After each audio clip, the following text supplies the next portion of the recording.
नसीराबाद में अवामी workers party के अगवान सिंगार नूनारी की बाजियाबी लाइ अॼु 11हें ॾींहुं बि संदसि वारसनि ऐं सियासी समाजी तंज़ीमुनि के अगवाणनि हथनि में ताराज़ियूं खणी अनोखो एहतजाज किया है। मुज़ाहिरीन के हथनि में ताराज़ियूं ऐं प्ले कार्ड हुआ जिन ते सिंगार नूनारी से इंसाफ़ करण ऐं खेस आज़ाद करण जा मुतालबा लिखियल हुआ।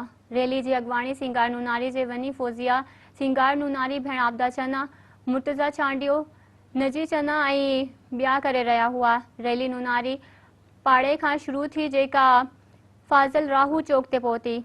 अवामी वर्कर्स पार्टी के सूबाई सदर बख्शल थुलो मौलवी यासीन कांधड़ो हाजी खान ब्रोही एडवोकेट यूसुफ पतोजो ऐं ॿियनि खिताब कंदे चयो त अॼु हथनि में इंसाफ़ लाइ ही ताराज़ियूं खणी एहतजाज कियो आहे त असांखे इंसाफ़ ॾिनो वञे। हुननि चयो त सिंगार नूनारी लाइ पूरो शहर गवाही पियो ॾिए त सिंगार पुरअमन अवाम दोस्त ऐं इंसान दोस्त सियासी ऐं समाजी वर्कर आहे खेसि बिना देर आज़ाद कियो वञे। हुननि चयो त जेसीं ताईं सिंगार नूनारी खे ज़ाहिर न कयो वेंदो उन वक़्त ताईं असांजो एहतजाज जारी रहंदो।